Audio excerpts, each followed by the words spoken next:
উদ্বাস্তু সম্প্রদায়ের মানুষদের আমি একটা কথা বলবো যে বর্তমানে ভারতীয় জনতা পার্টি যেটা করলো সেটা কিন্তু এই ৭৬ বছরে কোনো রাজনৈতিক দল করেনি।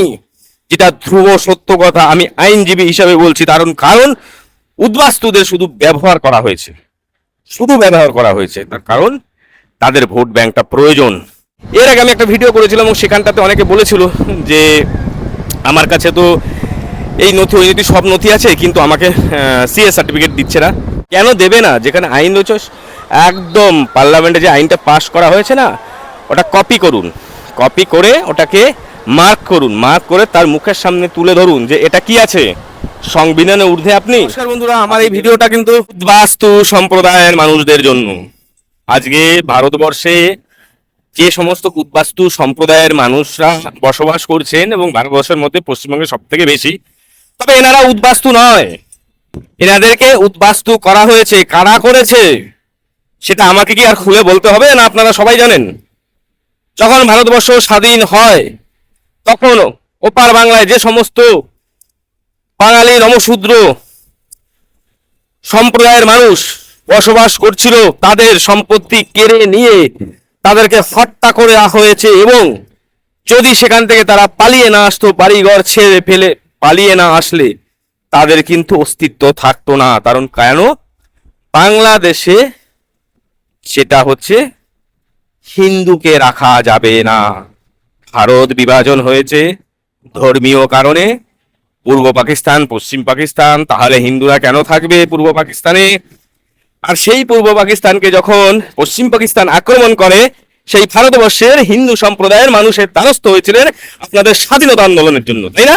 মৌলবাদীরা সেই সময় যদি স্বাধীনতা যদি না করতো তাহলে আজকে এই মৌলবাদী যেত কোথায়? আর সেই জায়গা দাঁড়িয়ে আপনারা কি করলেন? ওপার বাংলা থেকে লক্ষ লক্ষ কোটি কোটি উদ্বাস্তুকে তৈরি করে দিলেন, তাদেরকে তাড়িয়ে দিলেন বাড়িঘর ছেড়ে, এবং তারা ভারতবর্ষ এসে আশ্রয় নিল এবং ভারত সরকার তাদেরকে থাকার ব্যবস্থা করে দিল। এবং পশ্চিমবঙ্গে প্রচুর মানুষ আছে, এবং বলতে খুব খারাপ লাগে তাদের, উদ্বাস্তু।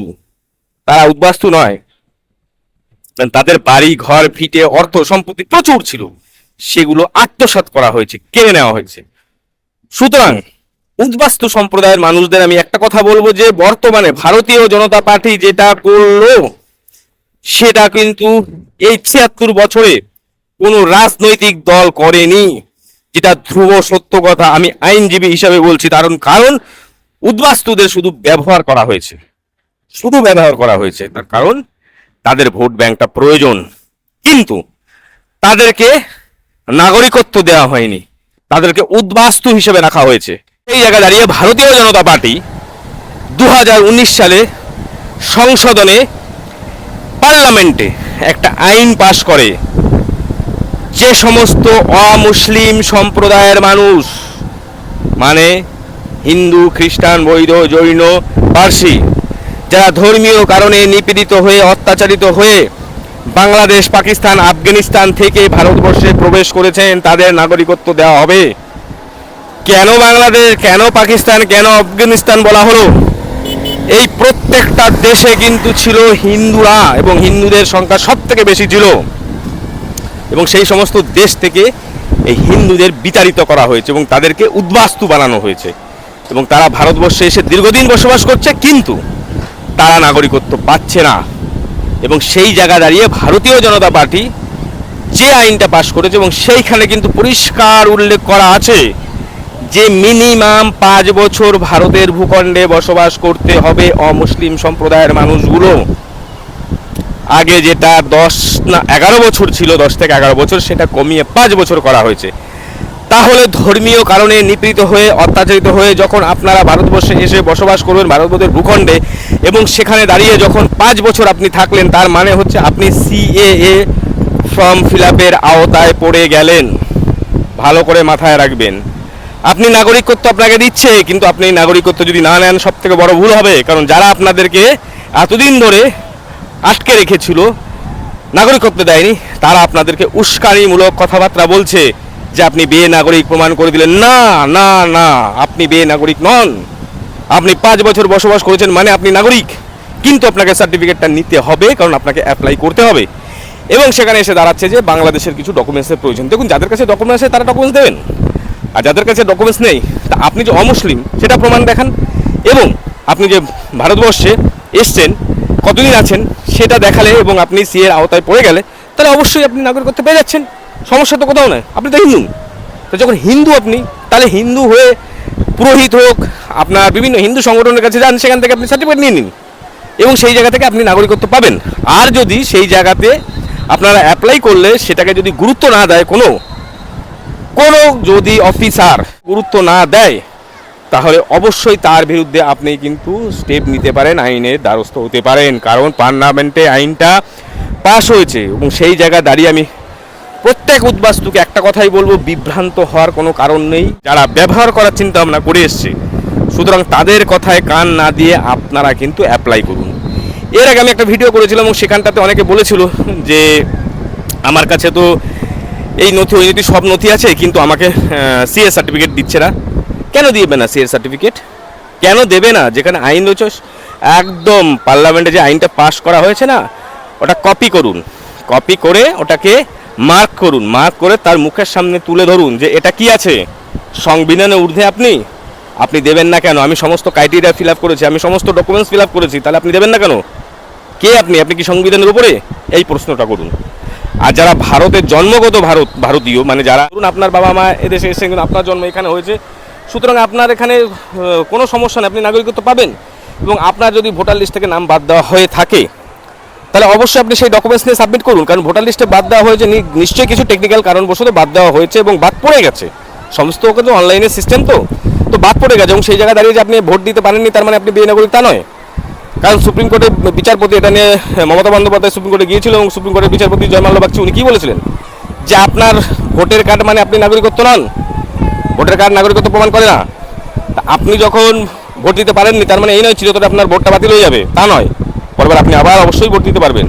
এবং যে সমস্ত কথা বলছেন না একটা সম্প্রদায়ের মানুষের প্রচুর ভোট বাদ গেছে, আরে তারা ওপার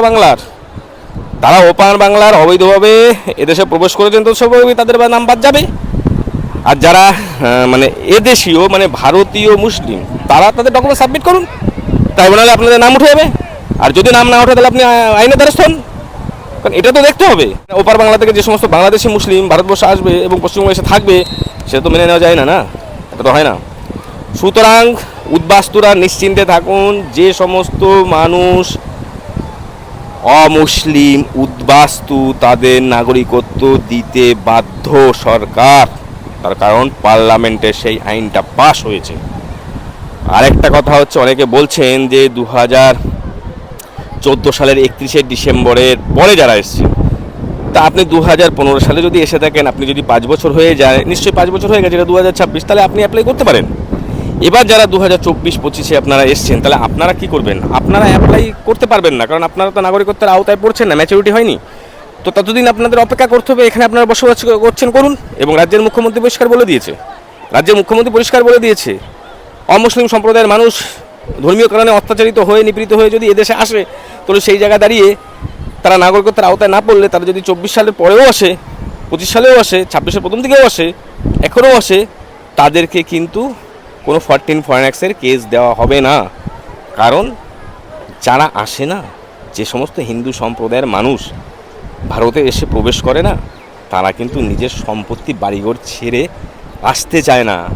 দেখুন বাংলাদেশের সনাতনীরা এখনও কীভাবে লড়াই করছে, আমরা যাব না, এটা আমাদের পৈতৃক ভিটা, আমাদের মেরে দিলেও আমরা থাকবো, মৃত্যুবরণ করতে রাজি আছি, কিন্তু আমরা এখানে থাকবো। সুতরাং যারা আসে না তারা প্রত্যেকেই কিন্তু অমুসলিম, সুতরাং সার্টিফিকেট দিতে বাধ্য। আর অ্যাপ্লাই করুন।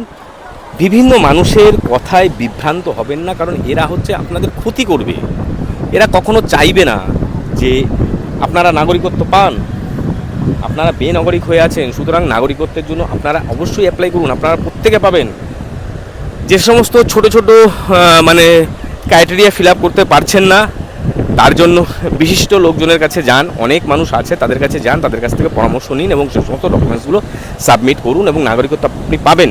এবং আপনার কাছে সমস্ত ডকুমেন্টস থাকা সত্ত্বেও যদি আপনাকে নাগরিকত্ব না দেওয়া হয়, আমি আপনাকে বলছি আপনি মামলা করুন, তার পানিশমেন্ট হবে।